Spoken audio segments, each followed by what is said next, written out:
जय हिंद दोस्तों। आज मैं आपको पढ़ाने वाला हूँ फिजिक्स का क्लास 12th का वेरी मोस्ट इंपॉर्टेंट क्वेश्चन है। सभी क्वेश्चन को आप बारी बारी से देखना। यहाँ पर मैंने लिख लिया है बोर्ड एग्जाम 2023। यहाँ पर मैंने लिखा है वेरी मोस्ट इंपॉर्टेंट क्वेश्चन। अंक आपको पूरे 70 नंबर दिलवाऊंगा और क्लास 12th का है। ठीक, क्लास 12th का है। 95% पूरे नंबर आपको दिलवाना है। तो सबसे पहले आपको करना क्या है, देखिए सबसे पहले आपको एक बात करना है, एक काम करना है। सबसे पहले तो आप वीडियो में नए हो तो जल्दी से जाकर के सब्सक्राइब कर लेना। देन साथ ही साथ एक लाइक कर देना और एक प्यारा सा कमेंट कर देना, जिससे कि क्या है कि आने वाला वीडियो का नोटिफिकेशन आप लोगों के पास मिलती रहेगी फ्रेंड। चलिए वीडियो को स्टार्ट करते हैं। अब देखिए मैं आपको बता देता हूँ, A to Z सब कुछ बताऊँगा, क्योंकि यहाँ पर बस मैं आपको वेरी मोस्ट इंपॉर्टेंट क्वेश्चन करवाता हूँ और जितने भी इंपॉर्टेंट क्वेश्चन करवाऊँगा सारा क्वेश्चन मैं आपको दिखा भी दूंगा। देखिए मैंने यहाँ पर लिख लिया है आग लगा दो पानी में। ठीक है, तो आग लगा दो पानी में जवानी उसे कहते हैं, छीन लो बिहार बोर्ड से नंबर रवानी उसे कहते हैं। तो या तो आप बिहार बोर्ड से हो या आप यूपी बोर्ड से हो, किसी भी अदर स्टेट बोर्ड से हो। तो मैंने दोनों तरीके से मैंने यहाँ पर लिख लिया है। देखिए यहाँ पर मैंने लिख लिया है यूपी बोर्ड से नंबर रवानी उसे कहते हैं। तो 95% चाहिए,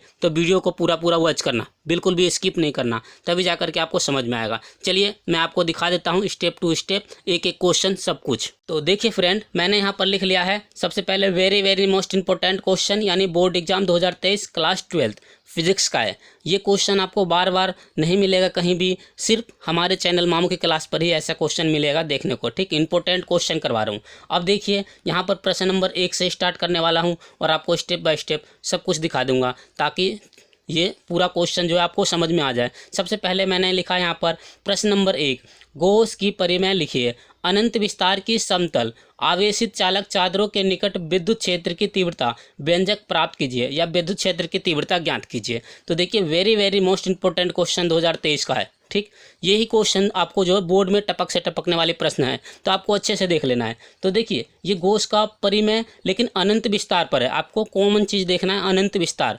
अनंत विस्तार जब आ जाए तो आपको क्या करना है, ये डायग्राम आपको याद कर लेना है। देखिए ध्यान से, ये डायग्राम जो है हमारा इस प्रकार का डायग्राम है। इस डायग्राम को अच्छे से बना करके प्रैक्टिस कर लेना, बहुत ही सिंपल है। सबसे पहले तो मैं आपको बता देता हूँ, ये जो बिंदु होता है ये हम इसको बोलते हैं केंद्र। केंद्र को मान लिया मैंने P, और यहाँ से लेकर के यहाँ तक की जो बिंदु बीच की दूरी है ये हमारा R है।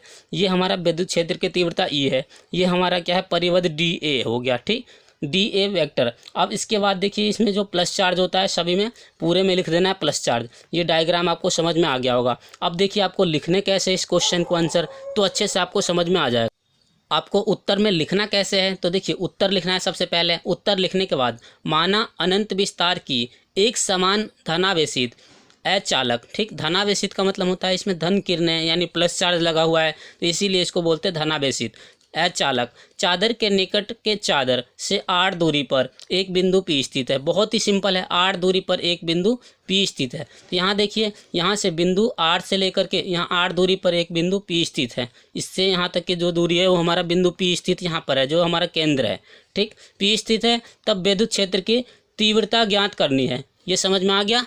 तो अब देखिए, अब आगे की ओर दिखाता हूँ कैसे कैसे इसको लिखना है, आपको अच्छे से समझ में आ जाएगा। कोई भी ज़्यादा कठिनाई नहीं है, बहुत ही सिंपल क्वेश्चन है। देखिए इसके बाद लिखना है, माना चादर से दूसरी ओर बिंदु P के सममित बिंदु P है, तब बेलन के दोनों सिरों से होकर जाने वाला विद्युत फ्लक्स, यानी बेलन के दोनों सिरों से होकर जाने वाला विद्युत फ्लक्स, यानी मान लीजिए यहाँ भी बिंदु P है और यहाँ भी बिंदु P है, तो हमारा दोनों ओर क्या है, ये जो बीच में हमारा लगा हुआ है ये बेलन है। तो दोनों ओर हमारा क्या है, बेलन दोनों सिरों से होकर जाने वाला विद्युत फ्लक्स हमें ज्ञात करना था। तो फाई E बराबर E समाकलन A dA प्लस E समाकलन A dA, ये हमारा समाकलन का चिन्ह है। अब इसके बाद देखिए फाई E बराबर यहाँ इसका समाकलन अगर निकालते हैं dA का समाकलन तो EA हो जाएगा, प्लस इसका निकालेंगे तो EA। तो देखिए EA और EA कितने, EA हो जाएगा तो 2EA, 1 और 1 2 हो जाएगा, तो 2EA।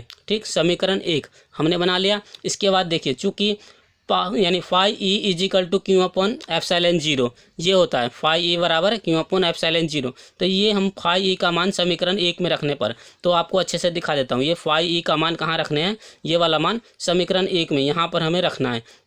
आगे मैंने लिखा है फाई ई का मान समीकरण 1 में रखने पर, ऐसा लिख लिया। तो समीकरण 1 में ये मान हमने रख दिया, यानी Q upon epsilon 0 is equal to 2EA। ठीक, अब देखिए यहाँ पर हमने क्या करा, चूँकि या जहाँ Q is equal to new a हमने लिख लिया। ये होता है जहाँ पर Q का मान है वहाँ पर हमें न्यू ए रखना है। ठीक है, यानी सिग्मा बोलते सिग्मा ए रखना है। तो देखिए सिग्मा ए यानी sigma A upon epsilon 0 is equal to 2EA। तो देखिए यहाँ पर ए से ए हमने कंप्लीट करके यहाँ से काट दिया। काटने पर जो बचा हमारा ई एप्सिलॉन 0 2E। तो अब देखिए यहाँ पर जो है हम क्या करेंगे, यहाँ पर E is equal to sigma upon 2 epsilon 0, ये हमारा सिद्ध हो जाएगा। ये हमारा किसका मान आया, विद्युत क्षेत्र की तीव्रता का मान आ गया है। ठीक, अब चलिए नेक्स्ट क्वेश्चन की ओर चलते हैं। नेक्स्ट क्वेश्चन क्या कह रहा है, ध्यान से देखना तभी जाकर के आपको समझ में आएगा। तो नेक्स्ट क्वेश्चन है हमारा प्रश्न नंबर 2। ये भी बोर्ड एग्जाम में आता है, बार बार आया हुआ है प्रश्न, very very most important question आपके बार ये पक्का आएगा। देखिए घन कोण किसे कहते हैं या धन कोण किसे कहते हैं। तो घन कोण किसी गोले पृष्ठ का क्षेत्रफल, गोले के केंद्र पर जो कोण आंतरित करता है उसे ही घन कोण कहते हैं। इसे ओमेगा से प्रदर्शित करते हैं, यानी कि गोले के यहाँ पर देखिए गोलीय पृष्ठ के क्षेत्रफल, गोले के केंद्र पर जो कोण आंतरित होता है उसे ही क्या बोलते हैं, घन कोण कहते हैं। समझ में आ गया। इसके बाद देखिए बिंदु ओ से यहाँ तक की जो दूरी है ये हमारा r है, और ये भी हम r लिख सकते थे, और ये जो है हमारा dna है, और ये जो हमारा परिवृत्त d ओमेगा हो गया। ठीक, समझ में आ गया ये डायग्राम। अब देखिए माना क्षेत्रफल dA केंद्र O पर बिंदु आंतरित को, यानी आंतरित को घन कोण डी ओमेगा कहलाती है। ये समझ में आया। इसके बाद डी ओमेगा बराबर DA अपॉन r², ये आपको याद कर लेना है। ये याद करने के बाद आपको क्या करना है, इसका मात्रक होता है स्टेरेडियन कहलाता है। इसका मात्रक जो होता है डी ओमेगा का स्टेरेडियन कहलाता है। अब देखिए a is equal to 4 pi r² समीकरण 1 और ओमेगा बराबर a अपॉन r² समीकरण 2। ठीक, अब क्या करेंगे, समीकरण 1 का मान समीकरण 2 में रखने पर, यहाँ a के जगह पर हमें ये मान रखना है, तो हमने रख देना a का मान समीकरण 2 में रखने पर, तो हमने यहाँ रख दिया ओमेगा बराबर a के जगह पर 4 पाई r² अपॉन r²। तो r² से r² कैंसिल, तो ओमेगा बराबर 4 पाई। ये हमारा राइट आंसर आ गया। चलिए नेक्स्ट क्वेश्चन की ओर चलते हैं और आपको स्टेप बाय स्टेप इसी प्रकार से दिखा देता हूँ। देखिए फ्रेंड, हमारा नेक्स्ट क्वेश्चन है हमारा आंकिक प्रश्न। आंकिक प्रश्न बहुत ही ज़्यादा पूछे जाते हैं, यानी कि क्लास 12th में। तो देखिए मैंने लिख लिया प्रश्न नंबर 3, विद्युत क्षेत्र के फ्लक्स को परिभाषित कीजिए तथा विद्युत फ्लक्स का मात्रक लिखिए। एक समान विद्युत क्षेत्र E is equal to 2I plus 3J-4K volt प्रति मीटर में एक पृष्ठ के क्षेत्रफल बराबर A-4K मीटर स्क्वायर से गुजरने वाले विद्युत फ्लक्स की गणना कीजिए। ये क्वेश्चन है, बार बार आता है, पूछ लेते हैं ऐसे क्वेश्चन। तो आपको क्या करना है, जो दिया है उसे लिख लेना है। सबसे पहले तो आपको लिखना है हल करके फिर लिखना है विद्युत क्षेत्र की तीव्रता क्या दिया हुआ है, यानी विद्युत क्षेत्र यानी E इज इक्वल टू दिया है 2I vector plus 3J vector minus 4K vector, ये हमने लिख लिया। इसके बाद अब देखिए ए क्षेत्रफल कितना दिया हुआ है, A इज इक्वल टू दिया हुआ है माइनस का 4K। ठीक है, अब इसके बाद फॉर्मूला हमें ज्ञात करना है किसका, विद्युत फ्लक्स का। तो विद्युत फ्लक्स का फॉर्मूला होता है phi E is equal to EA। ठीक है, E इंटू ए। ठीक, ये लिखना है। देखिए इसका फॉर्मूला होता है फाई E बराबर E वेक्टर इंटू ए। अब क्या करेंगे, इन दोनों को मल्टीप्लाई, E का मान E के स्थान पर रख देंगे ने 2I cap plus 3J cap minus 4K cap, ये हमने रख दिया। इसको ब्रैकेट में ले लेना, फिर इंटू यहाँ पर लिखना A का मान 4K। ठीक, अब क्या करेंगे, K के साथ K वाले को मल्टीप्लाई करना है। जैसे मान लीजिए माइनस माइनस तो ये हो जाएगा प्लस, 4 के गुना 4 में करेंगे तो 4 चौका 16, तो हमारा 16 मीटर आ जाएगा। ठीक, ये हमारा राइट आंसर है। ठीक है, यानी phi E is equal to 16 metre. तो ये होता है। अब मान लीजिए 2 की गुना K में करते तो 0 हो जाता, 3 की गुना J की गुना K में करते तो 0 हो जाता। तो इसीलिए हमारा माइनस माइनस प्लस का 16 मीटर आ जाएगा। इन दोनों का गुना करेंगे अगर किसी विपरीत संख्या में तो 0 हो जाता है, और K की K में करते तो 1 आता है, तो इसलिए 4 चौका 16 राइट आंसर। अब चलिए नेक्स्ट क्वेश्चन की ओर चलते हैं और आपको स्टेप बाय स्टेप सब कुछ दिखा देता हूँ।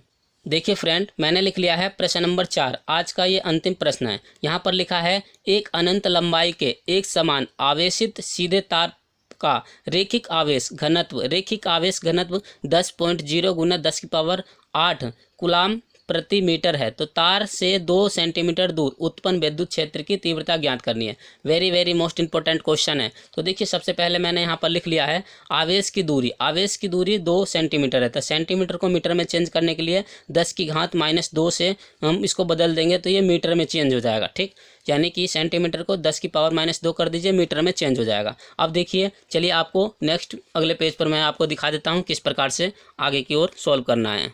तो देखिए फ्रेंड, मैंने यहाँ पर लिख लिया है आवेश घनत्व को लैम्डा से डिनोट करते हैं। तो लैम्डा बराबर हो जाएगा 10.0 गुना 10⁸ मीटर प्रति कूलाम, यानी कूलाम मीटर होता है। ठीक, प्रति मीटर होता है। इसके बाद विद्युत क्षेत्र की तीव्रता का फॉर्मूला होता है ई बराबर, ये फॉर्मूला है, ये आपको याद होना चाहिए, ये सूत्र है। मैं यहाँ पर लिख देता हूँ सूत्र, इसको मैं ब्रैकेट सी में ले लेता हूँ ताकि आप इसको नोट कर लीजिए और एक कॉपी में साइड में लिख लीजिए और इसको याद कर लेना, ये फॉर्मूला है। ठीक, फॉर्मूले के अकॉर्डिंग देखिए बहुत सिंपल है, बहुत इजी तरीके से आप सॉल्व कर सकते हैं। ई बराबर होता है, देखिए 2 को मैंने पहले लिख लिया और ये 1/4πε0 का मान 9 गुना 10⁹ होता है, तो ये हमने लिख लिया। इनटू ये हमारा लैम्डा का मान था, तो लैम्डा का मान 10.0 गुने 10⁸ होता है। ठीक, और अपॉन आर का मान कितना है हमारा, जो कि हमने लिखा था 2 गुना 10⁻⁻2 मीटर में लिखा था। ठीक, अब यहाँ से हम काट देंगे, देखिए 2 से 2 कैंसिल। ठीक, क्या बचा हमारे पास, ये बचा। अब क्या करेंगे, यहाँ पर देखिए ये माइनस का 2 है, इसको ऊपर ले जाएंगे। अगर हम यहाँ पर ले जाते तो ये क्या हो जाएगा, प्लस का हो जाएगा 2, तो जी इसमें से घटा देना है तो 6 आ जाएगा, माइनस का 6, और 9 में से 6 गया तो कितना बचेगा हमारे पास, मतलब 9 में से 6 गया तो कितना, 4 बचेगा। तो इसके बाद देखिए, अब देखिए हम क्या करेंगे, इन दोनों की मल्टीप्लाई करके जो आएगा हमारा, ये 9 गुना 10⁴ न्यूटन प्रति कूलाम आ गया। ठीक है, very very most important question, आप इसको सोल्व कीजिएगा, अच्छे तरीके से समझ में आएगा। चलिए इसी के साथ मैं अपने वीडियो को समाप्त करता हूँ, और अभी तक हमारे वीडियो को लाइक नहीं किया तो जल्दी से जाकर लाइक कर लेना, और नए हो तो जल्दी से जाकर सब्सक्राइब कर लेना। चलिए वीडियो को समाप्त करता हूँ। जय हिंद, जय भारत, वंदे मातरम। Thanks for watching.